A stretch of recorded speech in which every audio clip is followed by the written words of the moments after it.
Mr. Ambassador, Rishi Sunak said this morning at the Ukraine Recovery Conference, what Russia cannot take, it will destroy. Why are you trying to destroy Ukraine? Very far from that. It is not our idea to destroy Ukraine. Ukraine was a long time part of the Soviet Union. So what we are trying to do is to reduce military capabilities of Ukraine, because at some point in time it has become threatening to Russia, very threatening in fact. But you are repeatedly attacking Ukraine's civilian infrastructure. Since May the 1st, you've attacked virtually every day or every night civilian infrastructure, power plants, energy installations, water facilities, dams. Why are you trying to destroy Ukraine? Of course, can continue believing to this, but the whole idea and the whole point of that is to reduce, as I have said, command, control, communication systems in Ukraine, just to reduce its potential. But these are civilian facilities. Threatening. It is not civilian facilities. What a power plant and a water facility is not a civilian facility. Ukraine has already done a lot of damage to our infrastructure. First of all, they have cut off water from Russian infrastructure. It is. Do I interview you or you interview me? You can't compare the damage done to Ukraine by your forces with the small amount of damage done to Russian territory. Small amount of damage, it is, I wouldn't say so. If you cut off water from the channel which is going to Crimea, you got all lands over there salted. And by the way, Crimean Tatars are living on those lands. But the water was cut off by the dam that was destroyed by your forces. Once again, if you allow me to finish, it will be much better, because it is you who do interview me, not I. In fact, we do not have a discussion. Yeah, we have an interview. No, I was just making the point that it was the dam was destroyed by Russian forces. The dam, you mean Kakhovka dam? Yeah. This is funny, really. It is, if you're interested really what has happened, I can tell you. During a year, Ukrainian army has launched 33 counts of missiles attack by HIMARS on the Kakhovka dam, and most of them were very damaging, very serious. If you are interested, I have specially prepared it in English. This is a list of strikes. It has 33 counts. About 300 missiles during this time has been launched, and they attained Kakhovka Dam. So finally... But most experts say that missiles couldn't have caused the damage Most of those experts, they are sitting back in the rooms and just thinking out loud what they think. But these are facts. But why would Ukraine want to destroy the dam? You are in control of the dam. You have the means to destroy that dam. Yes, of course. You have the motive to destroy that dam, and you have the opportunity to destroy that It's a year ago, one of the major generals of Ukraine has said that they are going to blow up the dam to prevent a Russian offensive. It has been published in the Washington Post, I'm not sure, in December last year. But just to my point of the damage to civilian infrastructure, isn't the truth that you are not winning the war? Your war effort is failing, so what you can't take in Ukraine, you are, as Rishi Sunak says, destroying it. That is your policy, to destroy the civilian infrastructure of Ukraine. I'm not judging Rishi Sunak. It is up to him to say something, because in what he believes. In fact, what we are witnessing right now, this is an attempt of counteroffensive. Everybody was expecting the counteroffensive will happen. It is happening now during nearly 3 weeks. In none of the directions, it was a success. The advancement is measured in certain meters, not kilometers. North of Bakhmut, a bit just. At the same time, Russian forces are advancing in Svatovo, it is to the north of it, is direction of Kharkov. So this counteroffensive is bringing a lot of casualties and a lot of destruction to Ukrainian army. Nearly 30% of Western equipment has been already eliminated from the scene. What percentage? 25 to 30% of Western equipment that's gone into Ukraine, is now destroyed. Is now destroyed, exactly. Yes, it is. Do you have evidence for that? No, at least it was official figures from us. We do have evidences, but this is provided officially. It has said by our president 10 days ago, by the way. So the UK and the West has $350 billion in frozen Russian assets. Do you expect and do you accept that that will be used to rebuild Ukraine? Interesting question. I know that United Kingdom is very experienced in robberies, theft of money from different countries, piracy. India has been robbed, Egypt, other countries as well. So, of course, it's another count of theft and robbery may be counted in this country. No, these were assets frozen because of your invasion of Ukraine. It's not robbery, it's a sanction. International law is saying that it is sovereign. That is, this money cannot be used by anyone. It is state money. So Russia will not pay for any reparations at the end of the war? No, look at the logic of it. It is, everybody is saying that it is illegal. But the point is that let's invent some laws, some different laws that will make this theft legal. I cannot believe that it is serious about this country which believe in international law. Let's just talk about civilian deaths. So many civilian deaths in Ukraine. Is it deliberate, or is it just that the accuracy of your weapons and your missiles is so bad? Why are there so many civilian deaths in Ukraine? No, first of all, in the recent months, there were not so many casualties. Most of them are happening because Ukraine is installing its anti-aircraft weapon inside the cities and villages, and debris after a strike, they are falling down on these villages. So it's and accidental. This is the main cause of the, if you have heard it recently, it is 2 or 3 people, something like that, no more. Accidental is happening. But we're talking about 8,000 civilian deaths since the invasion started. Since 2014. So, sorry, just to get this one. The 8,000 civilian deaths is since the invasion, your invasion of Ukraine began. Will you apologize for those deaths? In Donbass, the casualties were 12,000 people during the years when the conflict has started. It has started not in February 22, it has started in 2014. So lots of people, civilians. As for civilians, in the recent years in Donbass, they have killed by attacks 5,000 people, a lot of children among them as well. So who is to apologize in the first place? I have that we have to look into the roots of what is happening, roots and reasons. This will provide you the whole picture and how to get out of it. It is most important. Your defense minister says that if Ukraine attacks Crimea with US or British missiles, Russia would immediately attack what he called decision-making centers in Ukraine. Does that mean that you would attack President Zelensky and his government? Well, he said what he has said. I'm not aware of his plans. I know that once they have really attacked an intelligence center in Ukraine, it is not far from Kyiv, it is on the river island. This has happened. But you would attack members of the Ukraine government, you would attack President Zelensky, decision-making centers, that's what Minister Shoigu hasn't said what are his plans if Ukraine is going to use UK-provided Storm Shadow long-term missile to Crimea, that's a part of Russia, so everything is possible. Well, I mean, why shouldn't Ukraine attack Crimea? You say it's a part of Russia. It's internationally recognized as part of Ukraine. So why shouldn't Ukraine get its land back? Let Ukraine try this, and then we will see the consequences. What will be the retaliation? What would be the retaliation? Retaliation, of course, will be. What will it be? I do not know. But Shoigu has warned about that. What else would you like to me? I'm not Minister of Defense or Chief of General Staff. No, I understand that. But would that lead to the use of tactical nuclear weapons? Because it has been said that if Russia is threatened, and if you consider Crimea Russia, then that is threatened. I have been asked this question many times. We have certain rules in our doctrine when a nuclear weapon can be used. It is only when it is a threat to the country will be devastated, I mean Russia, or we will be attacked with the nuclear weapons.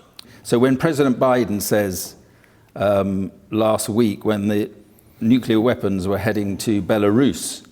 He says the threat of Putin using tactical weapons is real. Can you categorically say that they will not be used? I have said what I have said. The tactical nuclear weapons, it is a response to the tactical nuclear weapons that in possession of the United States. United States is far away, but it is keeping tactical nuclear weapons close to the border of Belarus and Russia. So we simply moved our weapon over there, but it is under control of Moscow.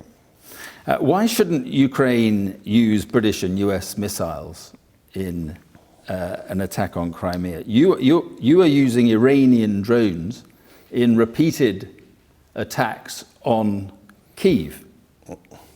That's true, isn't it? No one has real evidence about Iranian drones.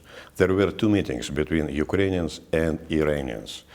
And we are aware of the results of this meeting because Ukrainians were not able to provide any evidences that these drones belong to Iran. Well, Sky News has seen arms contracts for Iranian weapons going to Russia. Isn't it true that you are buying and receiving large supplies of weapons from Iran? Is that not true? I do appreciate Sky News information, but I have not ever seen any contract you are talking about. Can we just talk about war crimes? It's alleged that Russia has committed 70,000 war crimes in Ukraine, all documented by many different countries, and also by the OSCE that you, I think, used to work for. Do you accept that that number of war crimes, that thousands of war crimes have been committed by your forces? Of course not.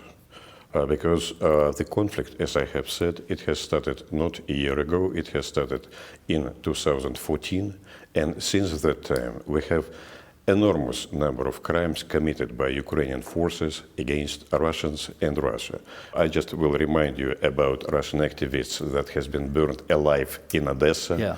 Thousands, dozens of them. I will remind you about water supply to Crimea. This is war crime, by the way. But in 2016, many others. but in 2016, the OSCE, the Organization for Security and Cooperation in Europe, reported on Ukrainian war crimes back in 2016, and they reported that there were serious war crimes by Ukrainian forces. Now, Russia accepted that. Now it is saying there are Russian war crimes. You're not accepting it. Why are you saying it's a lie when you accepted it when it was Ukrainian war crimes? I don't give it any qualification. We are talking about different things.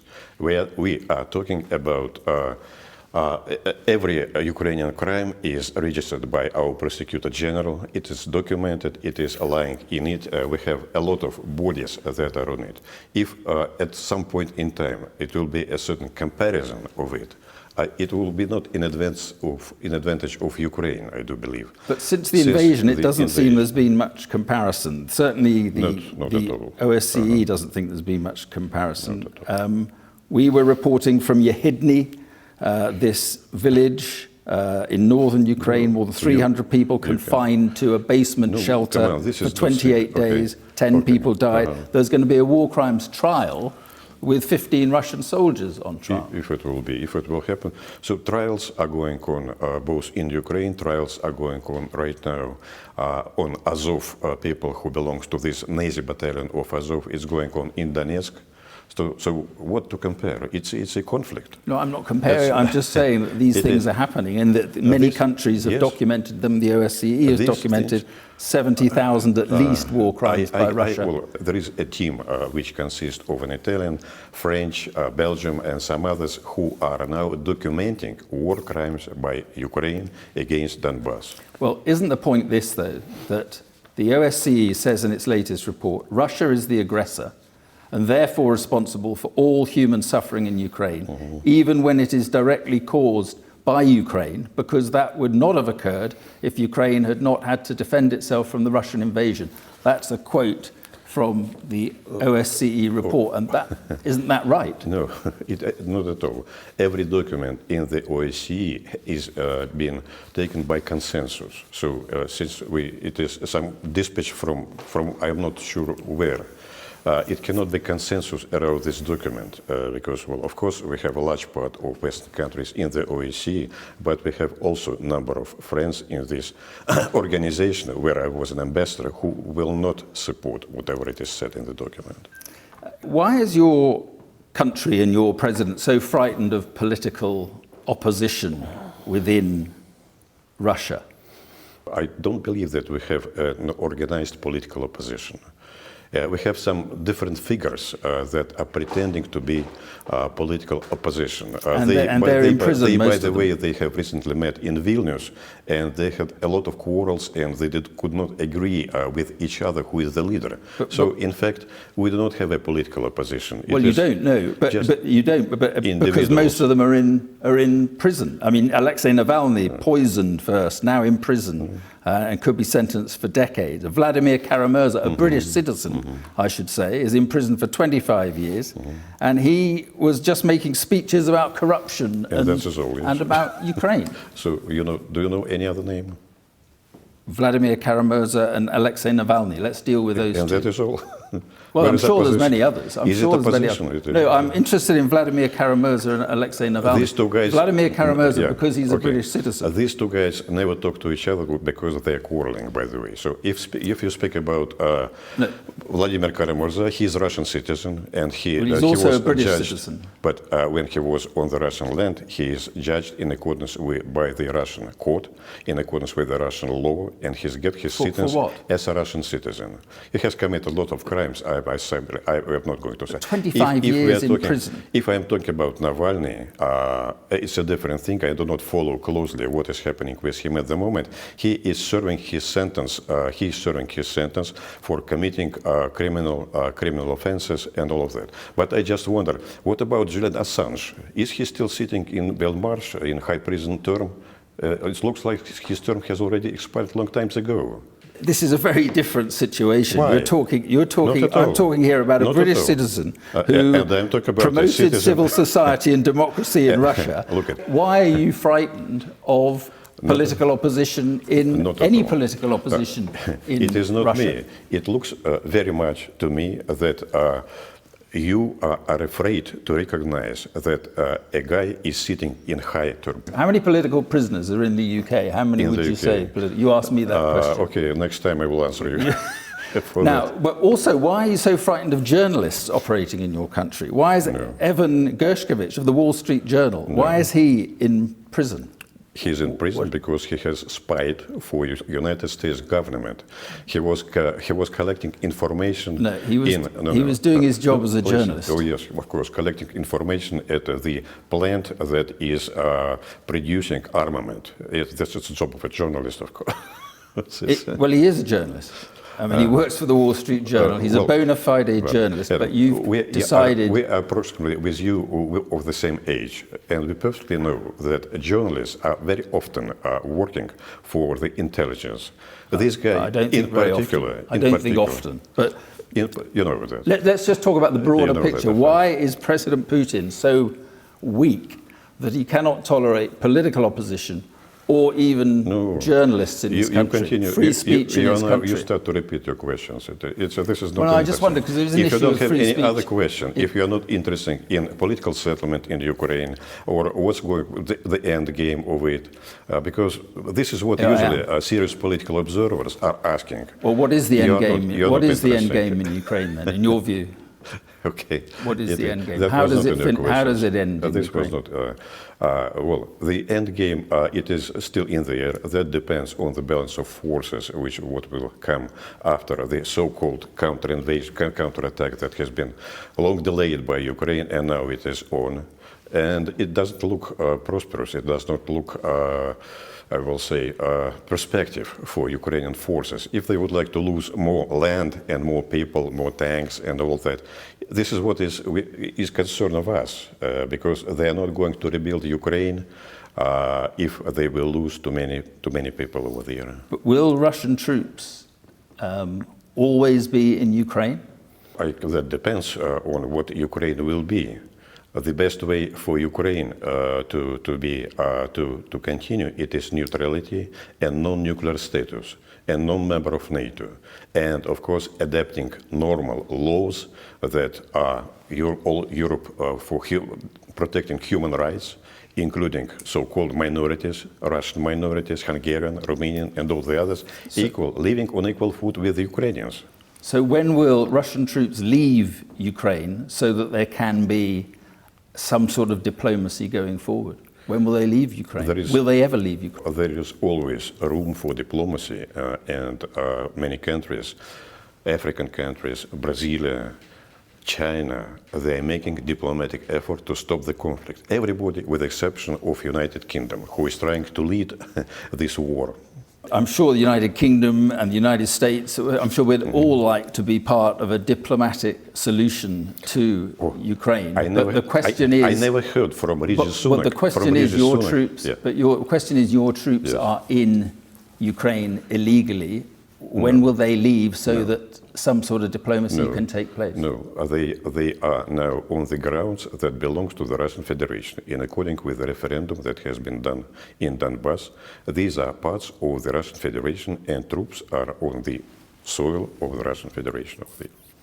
Let me just ask you a question about Russian TV, which is controlled by Vladimir Putin. And on its nightly discussion programs, they pick out the UK, it seems, for quite serious threats of, quite blood-curdling stuff. Nuclear strikes, the creation of tidal waves using a nuclear torpedo to swamp the British Isles in radioactive, some sort of radioactive tsunami, genetic bio-attacks on Anglo-Saxon people. These are on these discussion programs on Russian TV. Why do you think that's allowed to happen? Is it necessary to threaten the UK in such a ridiculous way?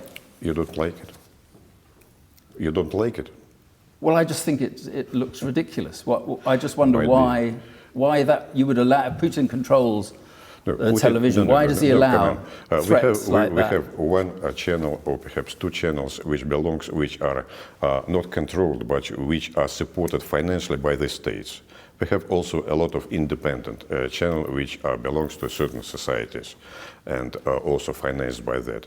Of course, when I'm here, that some people are seriously discussing, some people which are non-official, they are just observers or politologists, and they are using the notion of nuclear weapons of some sort. I do believe that it is irresponsible, of course, irresponsible. But do you think the UK is so influential in all this that it's worth attacking the UK on television like that? The problem is that the UK has started to name Russia as a threat, that as a major threat, as an immediate threat, very many times in every governmental document. What do you think? Of course, it provokes a reaction, certainly. If you're calling us a threat, an enemy, an adversary, and all that stuff, it is causing a reaction on the opposite side. Our people is reading very attentively newspapers from the United Kingdom, then political studies of the United Kingdom. They know English, by the way. But do you deny that Russia is a threat to the United Kingdom? Russia is not a threat. It is initially, we have had very good cooperation in 90s, first part of the 2000s. It was very good cooperation. Then United Kingdom, by some miracle to me, they start to believe that we are threatening to it. So Skripal was obvious evidence, it's just out of the blue. And other things, and we have got more and more things that Russia is threatening United Kingdom. And what we have got in the end, that I personally is looking into British politics, and I wonder why do they consider us as a threat. We do not threat United Kingdom. What about, are you a threat to other Baltic states? No. So because you call Ukraine an illegitimate state. So does that mean that, Latvia, Estonia, Lithuania, Moldova, are they all illegitimate states as well? At the moment, we have only one problem, and it is not with Ukraine. It is with the Ukrainian government, which has taken a very hard anti-Russian line. And we have to resolve this problem, because it is a root and cause of the conflict. And we have to resolve this Small problem, I would say, and we have, that is all. If it's such a small problem, why do you have to invade the country, a full-scale There was invasion no other way of to do this.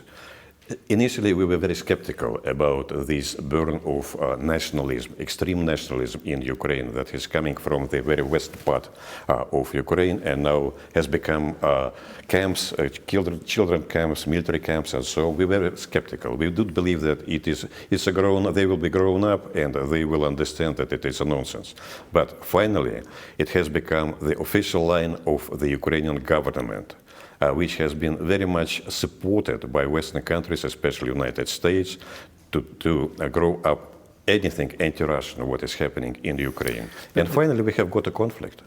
But you say that the far right, that the Nazis, that the fascists have a hold in Ukraine. In the elections in 2019, less than 2% of the vote went to far right parties. There's one single far-right MP in Ukraine since 1994. So it's not in the grip of the far right. I do not know where are these figures from you. Just from the election statistics. But we can enumerate a very big number of laws that exclude Russian language, Russian education, Russian literature is now burned on the places. The monuments belong that hundreds of years, they are destroyed. So and besides a lot of saying by a lot of phrases pronounced by the leadership of Ukraine that all Russians should leave and go to Russia, and they promise to destroy every Russian knowledge about if they will retake lands. Of course, they promise, Zelensky is promising that he's going to destroy all Russians, Russian language, and all of that. So how we can tolerate that? Can I just ask you finally, how long does this war go on? Will go on. That depends. Very much depends. We are prepared for talks, for negotiations. I have that many people in the world are thinking the same. I hear that there are also calls, some calls in the West, but Zelensky has prohibited himself by law to negotiate. How we can negotiate? Recently, President Putin has demonstrated during meeting African leaders, he demonstrated the treaty which has been initialed by Ukrainian side, in which Ukraine is supposed to be neutral, non-nuclear, does not be member of NATO, and counted everything that belongs to Ukraine. It was quite a good treaty, draft treaty, but then they have thrown it away after we have withdrawn from Kiev area. They have thrown it away. But is invading Ukraine the best way to persuade Ukraine to be neutral? It's not, is it? I do not possess all knowledge of the military situation at that time, but since President but Putin launching a full-scale invasion of Ukraine, is that the best way to persuade Ukraine to adopt a neutral stance? No, it doesn't seem as though it is. There was no other way to deal with that. We tolerated it and we tried to negotiate during 8 years in Normandy format, and we tried to persuade Ukraine to accept Minsk agreements. Minsk agreements, in fact, the essence of it is Donbass is inside Ukraine, integral part of it. But it appeared that during all this time, leaders of UK, including Johnson, they have said it was just a time to rearm Ukraine, to make it more anti-Russian and to provide more money and more force to Ukraine to combat Russia. Boris Johnson was a big supporter of Ukraine. Are you glad he's no longer on the political scene here? No, I do not comment this issue. His support is not big, as I understand now, in the parliament. There is no voting, it is. But are you glad he's no longer... But his followers, they continue the same line. It is a militaristic line. The Rishi Sunak is continuing militaristic line. I never heard from him the word negotiations. I never heard from him the word that future belongs to European security, inclusive European security for all countries, not for NATO, but for all countries.